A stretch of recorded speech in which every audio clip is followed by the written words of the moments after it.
Chers amis auditeurs, votre oreille a-t-elle tiqué quand je vous parlais de manuscrits médiévaux? Car l'enluminure et la calligraphie sont associés au Moyen-Âge dans les pays d'Europe occidentale. Mais les manuscrits sont une grande famille.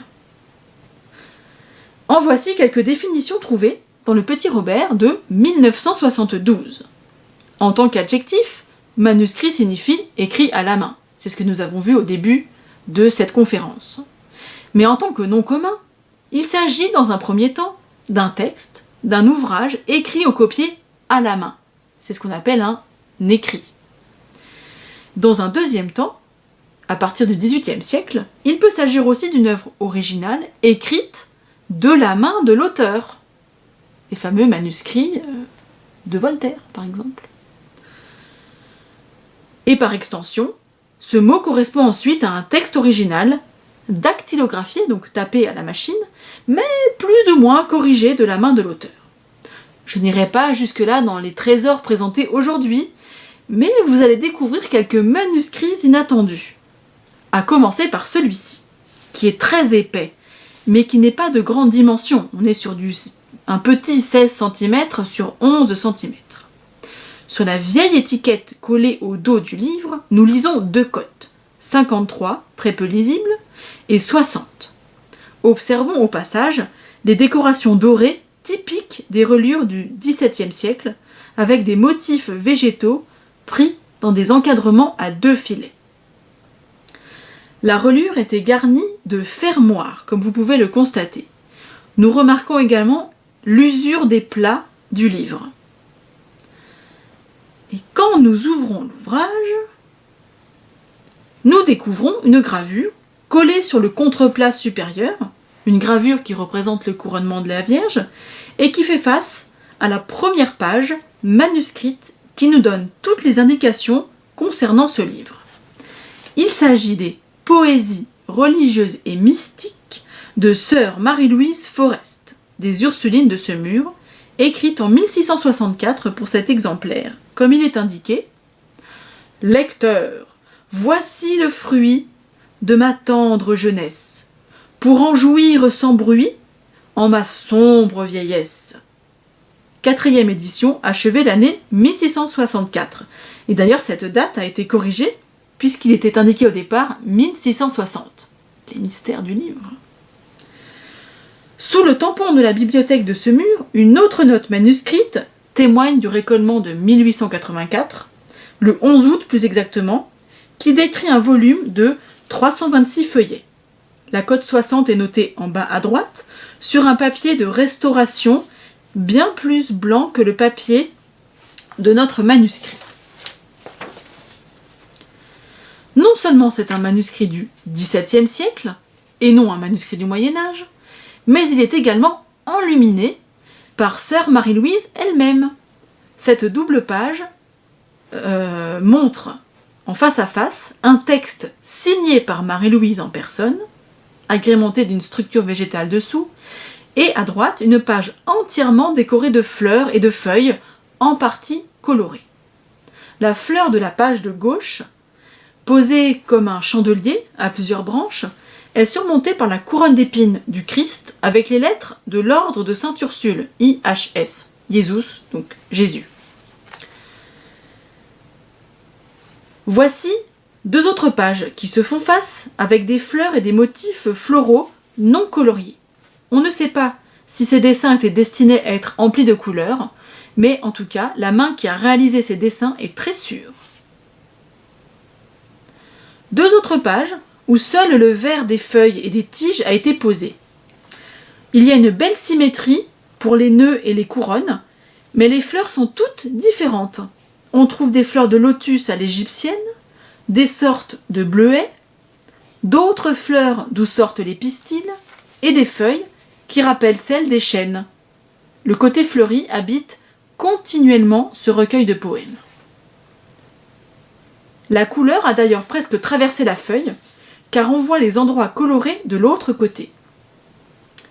Au folio 8 apparaît un autre texte qui appelle le lecteur. « Lecteur, ne te mets en souci. suivi d'un petit texte qui montre la fierté de Marie-Louise pour ses vers. « Mon livre, ma joie, ma couronne. Tous tes défauts, je les pardonne. En disant à la bonne foi, vive mes vers, mon livre et moi. » Et d'autres aussi, avec moi. Marie-Louise aimait aussi les anagrammes. Je vous ai mis cet exemple avec l'anagramme Marie et Aimé, qui est très connu, mais je trouve qu'ici il est traité de manière assez élégante, puisque nous avons une écriture horizontale et une écriture horizontale dans l'autre sens, donc du pseudo-vertical. Donc je vais vous le lire et vous remarquez que le texte commence en fait en bas de la page avec le mot Marie, et à chaque initiale de Marie, nous avons un vers qui suit et qui va se terminer avec un mot. Chaque lettre du dernier mot va constituer le mot aimer. Marie, sans égal, bel objet, adorable, aimable, sans défaut, merveille, incomparable. Riche perle des cieux, beau et luisant miroir, inestimable bonté, et le divin espoir, héritière de Dieu et des belles richesses. En face, nous avons une gravure de Saint-Pierre qui a été collée. On reconnaît Saint-Pierre surtout à sa clé qui permet d'entrer au paradis. Et pour finir avec ce manuscrit, voici ce que j'appelle un vase pan. Cette fois-ci, toutes les couleurs sont présentes et s'harmonisent parfaitement entre les fleurs et le vase. Les fleurs sont contenues et déployées dans cette dernière page, à l'image des poèmes de sœur Marie-Louise. Sa foi déborde, mais ses vers sont maîtrisés et contenus dans un livre. Encore un renvoi au livre avec un grand L, la Bible, la parole faite chair. Nous avons découvert des manuscrits dont le thème était surtout religieux, ce qui est logique, puisque la majorité des ouvrages du Fonds ancien proviennent des saisies révolutionnaires dans les couvents, les monastères à Semur et aux alentours. Mais voici un changement radical, avec ce traité, et oui, ce traité de mathématiques et sur les fortifications. C'est un ouvrage de 22 cm sur 16 cm, avec une reliure cartonnée au motif marbré, comme vous pouvez le constater. Et donc il a une double cote, 56, la cote actuelle, et 63, une ancienne cote. Quand on ouvre cet ouvrage, nous découvrons une note manuscrite à gauche qui signale le récolement du 20 juillet 1884 et indique le nombre de feuillets, 110. À droite, une autre note manuscrite plus ancienne indique que ce traité de mathématiques était fait par mon oncle tué au siège de Namur. Dans la première page manuscrite de l'oncle en question, apparaît une définition des mathématiques que l'auteur puise dans la langue grecque. Mathéma, qui signifie apprentissage, selon le tonton, et en grec ancien, cela signifie l'étude, la science, la connaissance. Tonton rappelle également qu'Aristote nomme les mathématiques la science des enfants. Lui-même en fait une définition dans le paragraphe suivant. La mathématique est une science qui enseigne tout ce qui peut se mesurer, et il s'intéresse particulièrement à la géométrie. Voici, par exemple, des figures dessinées à la main, bien entendu, tracées à la main. Et là, bienvenue au pays des triangles, hein. On en a toute une flopée ici, avec plein de petits calculs dessus, des noms pour les sommets, et tout ce qu'il faut pour la géométrie. Et voici une autre page, folio 75, où il est question de description de plans de forts avec plusieurs configurations d'enceintes. Et nous avons même un petit bout de papier ajouté avec les calculs des angles. Les angles du centre, du polygone, du flanc, des courtines. Là, on est vraiment dans les thèmes de fortification. Parmi les manuscrits importants post-médiévaux, il y a aussi les fameux terriers. Ces livres sont des registres qui contiennent les lois et les usages d'une seigneurie, la description des biens-fonds, les droits et les conditions des personnes, et les redevances et les obligations auxquelles elles sont soumises. Nous avons une reliure taguée qui nous donne les informations sur ce terrier, Et la reliure est en cuir, décorée de filets d'encadrement et de motifs végétaux. Nous voyons même des liens qui servaient à fermer le livre, et ils sont en cuir. Nous voyons aussi une croix entourée de lauriers pour orner le centre du plat supérieur.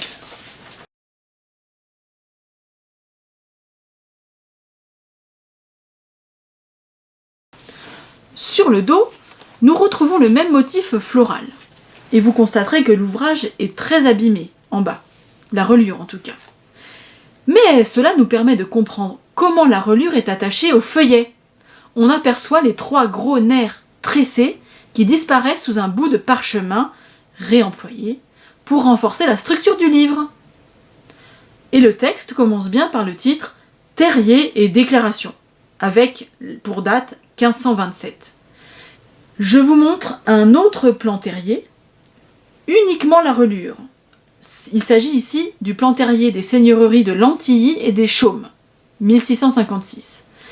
Et je vous le montre pour la reliure, qui est faite en parchemin recyclé. Ici, le format du terrier est plus grand. On est sur du 24 cm sur 20 cm. Nous avons donc vu des ouvrages religieux, poétiques, logiques, historiques et mathématiques. Mais il nous en manque un en hic. Et oui, la musique. Voici le manuscrit d'une comédie en un acte, écrite par Jean-François Guichard et mise en musique par François-André Danican-Philidor, compositeur et joueur d'échecs, qui vécut de 1726 à 1795. Cette comédie est sortie en 1763 et s'intitule « Le bûcheron ou les 3 souhaits ». À la base, c'est un conte populaire intitulé « Les souhaits ridicules ». C'est une histoire où Mercure fait miroiter à Blaise le bûcheron une meilleure condition de vie grâce à 3 souhaits qui seront réalisés. Je n'en dirai pas plus. Allez vous renseigner sur les 3 souhaits. Vous regarderez la façon dont la mise en page est faite, avec les portées, les notes, les paroles sous les portées, la présentation de chaque personnage, avec des différences de taille d'écriture. Là, par exemple, nous avons Colin et Suzette, donc les noms apparaissent en gros, avec ensuite les petits détails sur ce qu'ils font. Très important, bien sûr, pour des paroles mises en musique. Colin, avançant, quelle innocence! Et Suzette, ah, c'est toi, Colin! Colin, tendrement, ah, c'est toi, Suzette! Etc., etc.